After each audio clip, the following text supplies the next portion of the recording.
It's a proud moment now to call our chief guest, the most popular person, actually worked many TV journalism as well as poet and writer also. On his own, is having the credit of books and poems, poetry books. None other than Mr. Darren Shahidi. Please, sir, come and enlighten us with your experience so that we can keep up the momentum. Thank you. मंच पर बैठे तमाम distinguished guests, B.R. Ambedkar subaltern journalism के विजेता और सभागार में मौजूद तमाम दर्शकों,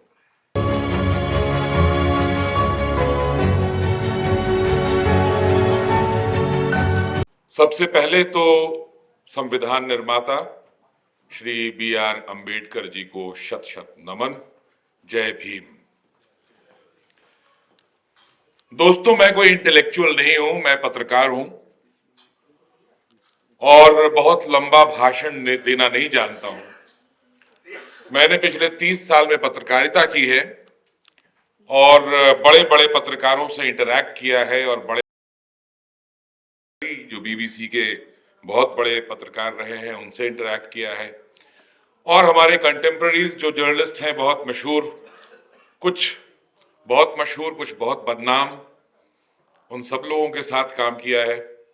इनफैक्ट मैं आपको बता दूं कि रवीश कुमार NDTV में बहुत जूनियर थे जब मैंने वहां एंकरिंग शुरू की थी, तो मेरा ताल्लुक तमाम तरह के पत्रकारों से रहा है। मैंने जिस तरह की पत्रकारिता की है उसकी बुनियाद सिर्फ एक रही है। शायद इस वजह से मैं बहुत ज्यादा मशहूर नहीं हो पाया और शायद बहुत पैसे भी नहीं कमा पाया। मैंने जो पत्रकारिता की वो सच की बुनियाद पे की और सच के दामन को थाम के चला। जैसा कि महात्मा गांधी ने कहा था कि आप आगे इसी तरह से बढ़ सकते हैं। सबसे बड़ा हथियार जो है वो सच ही होता है और एक पत्रकार के लिए सच जो है, फैक्ट जो है, डेटा जो है, जो कागजों में मौजूद होता है, उससे बड़ा हथियार कोई नहीं होता और उससे सब डरते हैं।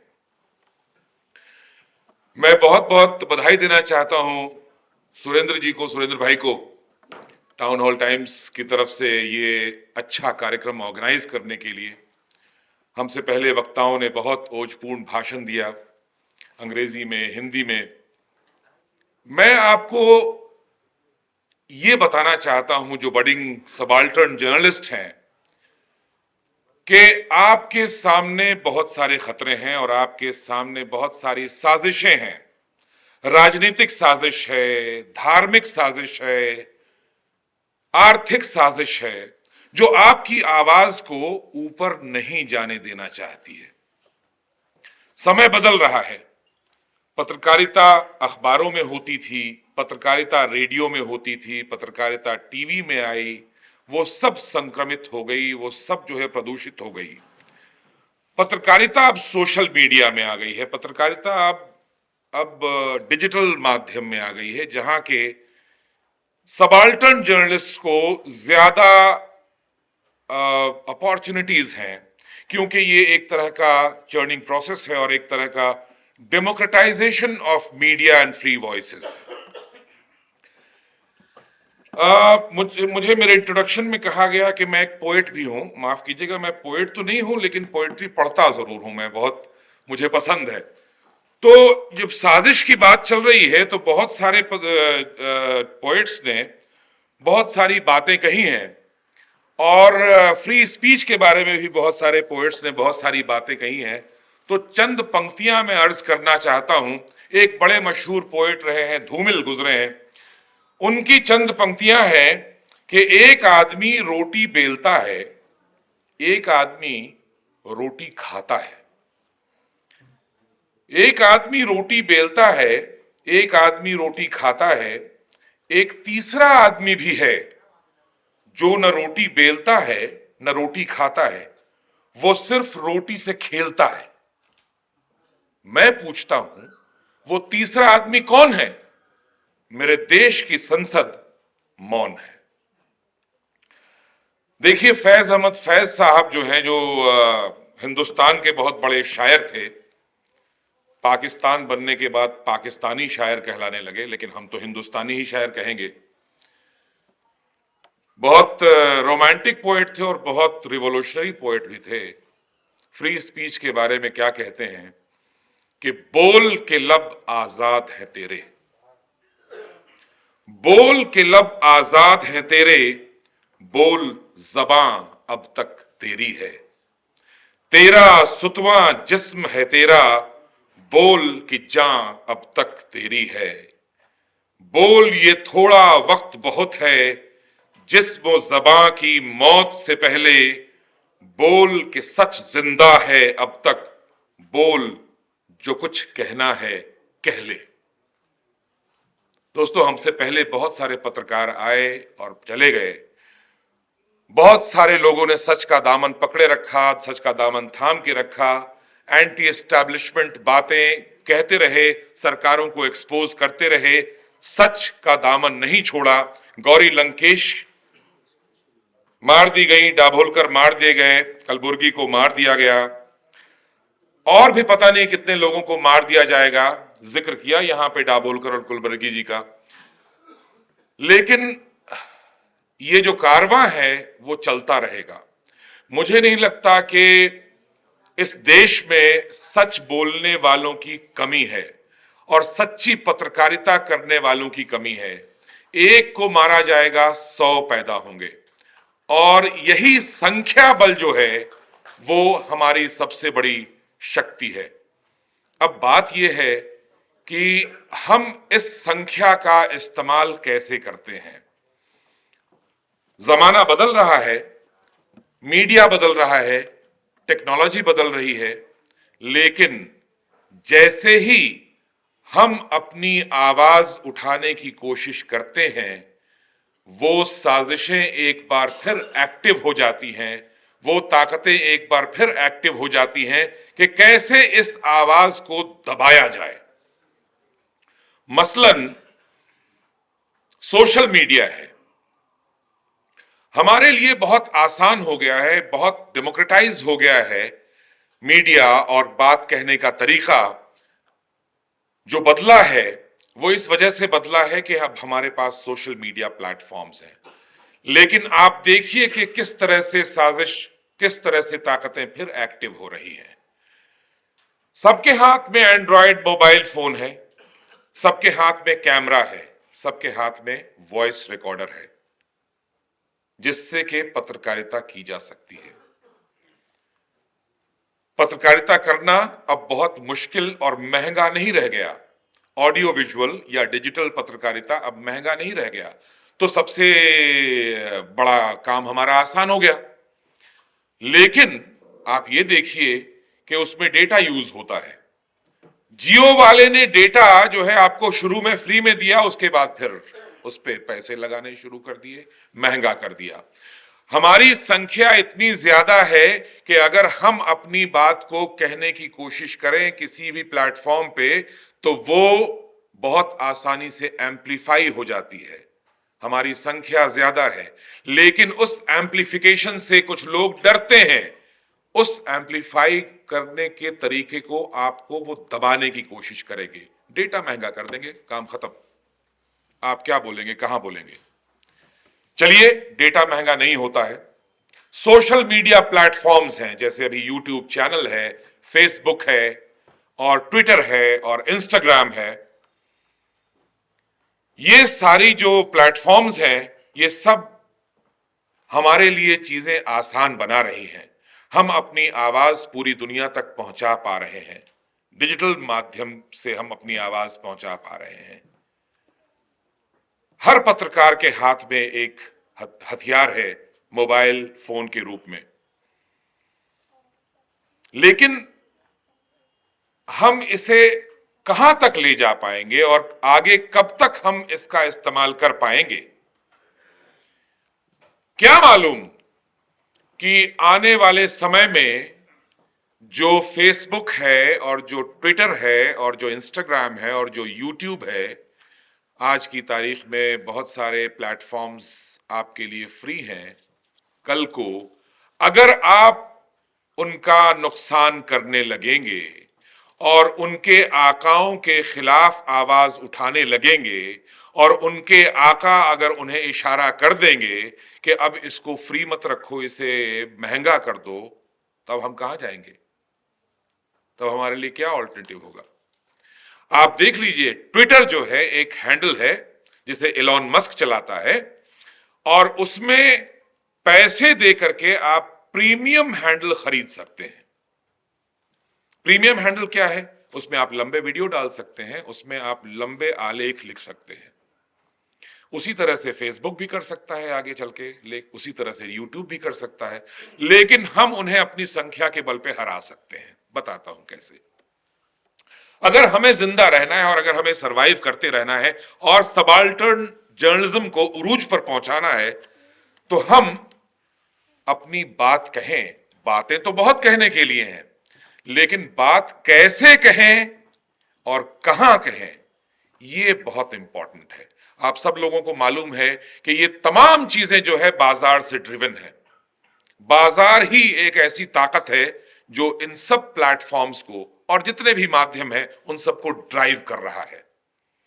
तो हम क्यों ना ऐसा कंटेंट तैयार करें जिससे कि बाजार मजबूर हो जाए आपके कंटेंट को हाईलाइट करने के लिए, चाहे वो उनके आकाओं के खिलाफ ही क्यों ना हो। अब देखिए, बात यह है कि पैसे की भाषा समझते हैं सब। ये यूट्यूब वाले, व्हाट्सएप वाले, ट्विटर वाले, इंस्टाग्राम वाले, फेसबुक वाले, तमाम बाकी जितने भी सोशल मीडिया चैनल्स हैं, वो समझते हैं पैसे की भाषा। अगर उनका मुनाफा हो रहा होगा तो वो आपके कंटेंट को प्रमोट करेंगे। अगर उनका मुनाफा नहीं हो रहा होगा तो वो एल्गोरिदम में आपके कंटेंट को, आप जो भी वीडियो बना करके डालेंगे, ऑडियो बना करके डालेंगे, लिख के कुछ चीजें डालेंगे, वो उसको फैलाएंगे नहीं, उसका प्रसार नहीं करेंगे।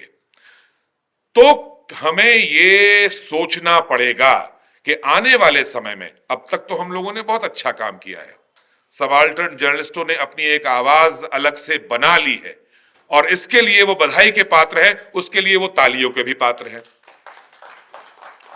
लेकिन अब हम यहां से आगे कैसे जाएंगे? हम कैसे और ज्यादा एम्पावर्ड रहेंगे? हम कैसे मार्जिनलाइज सेक्शन की, हम कैसे कास्ट की बात जो है अपनी अपनी बात आगे रख पाएंगे? कैसे विमेन एम्पावरमेंट की बात को हम आगे रख पाएंगे? क्या उस पे कोई अंकुश लगाने की साजिश तो नहीं होगी? टीवी चैनल्स में हो गई है, अखबारों में हो गई है, यहां तक कि सोशल मीडिया में भी ये इसकी शुरुआत हो चुकी है। अलग अलग राजनीतिक पार्टियां, अलग अलग धार्मिक संस्थाएं अपने अपने आईटी सेल्स बना रहे हैं। क्या हमारे भी कोई आईटी सेल हैं? नहीं है, होने चाहिए। हमारा जो है काम लोगों तक पहुंचे, इसके लिए हमें सोचना पड़ेगा, क्योंकि आपके रास्ते में रोड़े अटकाए जाएंगे। सबसे अधिक खतरा उन्हें आपसे ही है। आपकी समस्या वो बताएंगे नहीं, आपकी समस्या आपको बताने नहीं देंगे। तो हमारे लिए क्या रास्ता है? ऐसा कंटेंट तैयार करें कि उन्हें मुनाफा हो, ऐसी चीजें तैयार करें कि वो वायरल हो जाए, कोई रोक ही ना पाए उसको। ये मुझे लगता है कि एक सबसे बड़ा, आने वाले समय के लिए सबसे बड़ी चुनौती होगी। और इस बारे में अगर हम अभी से सोचना शुरू कर दें कि भविष्य में सबाल्टर्न जर्नलिज्म की क्या दिशा और क्या दशा होनी चाहिए। यूट्यूब पे अगर आप अपने कोई कंटेंट को डालते हैं और वो निहायत बोरिंग होगा, कोई नहीं देखेगा, व्यूज नहीं आएंगे, लेकिन उसी कंटेंट को आप अच्छे ढंग से बना करके, अच्छी हेडलाइन बना करके, अच्छी आवाज में अच्छे स्क्रिप्ट लिख करके ऐसे इस तरह से बनाएं कि वो एम्पलीफाई हो जाए और अपने लोगों के बीच में उसे फैलाएं और उन्हें कहें कि इसे एम्पलीफाई करें। संख्या बल है, संख्या बल है। जमाना झुकेगा आपके सामने, आपकी बात मानी जाएगी। क्यों नहीं मानी जाएगी? तो ये चंद बातें थी जो मैं आप लोगों से शेयर करना चाहता था। बाकी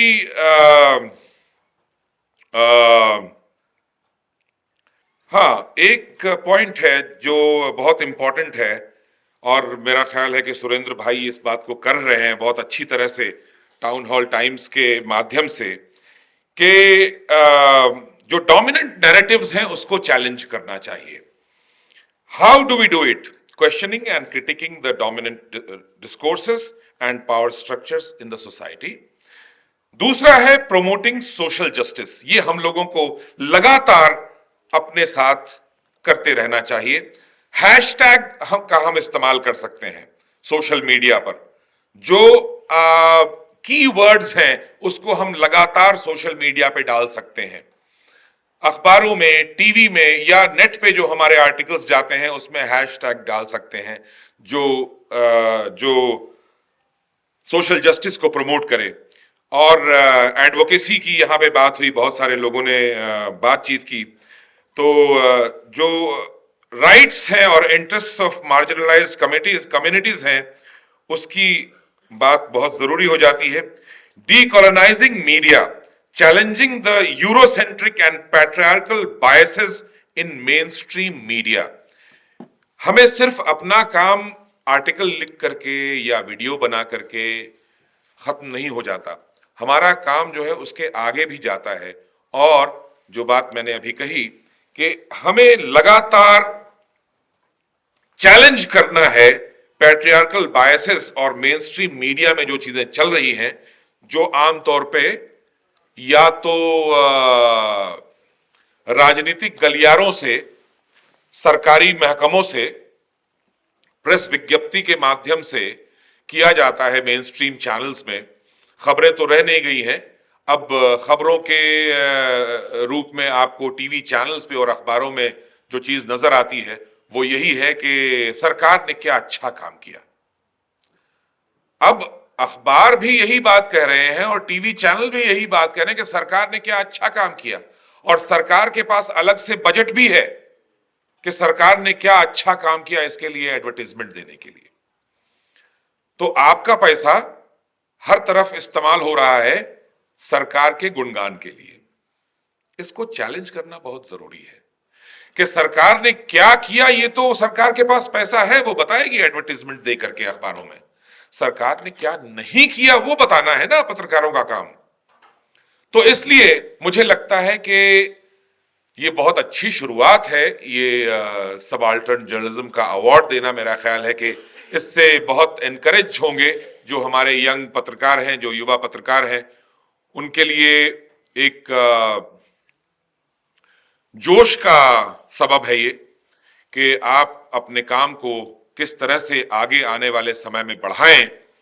जितना आपने काम किया है बहुत अच्छा किया है, इसे आगे एम्पलीफाई करने की जरूरत है और आने वाले चैलेंजेस को समझते हुए उसको किस तरह से तोड़ना है उस दिशा में आगे काम करने की जरूरत है। अंत में एक शेर कि खामोश मिजाजी तुम्हें जीने नहीं देगी, खामोश मिजाजी तुम्हें जीने नहीं देगी। इस दौर में जीना है तो कोहराम मचा दो। धन्यवाद।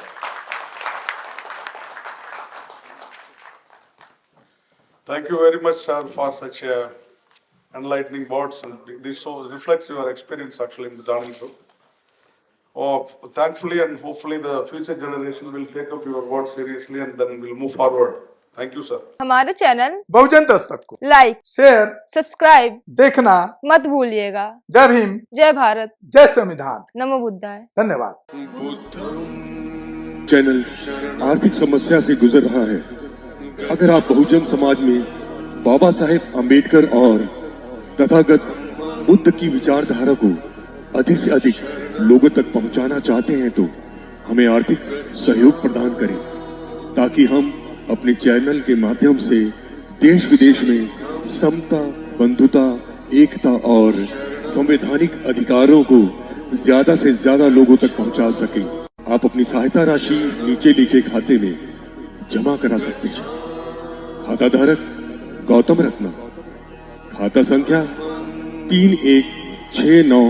5768651 IFSC कोड SBIN 0060336 बैंक भारतीय स्टेट बैंक। आप हमारे बैंक खाते का विवरण स्क्रीन पर भी देख सकते हैं। हमारे channel Gautam films production and raw cinema को लाइक, शेयर, सब्सक्राइब देखना। मत भूलिएगा। थैंक्स। धन्यवाद। मैं गौतम रत्ना गौतम फिल्म्स प्रोडक्शन में आपका स्वागत करता हूं। आप हमारे प्रोडक्शन हाउस के अंदर अपना कैरियर बना सकते हैं as a film director, as a producer and actor and actress and editor and cinematographer also.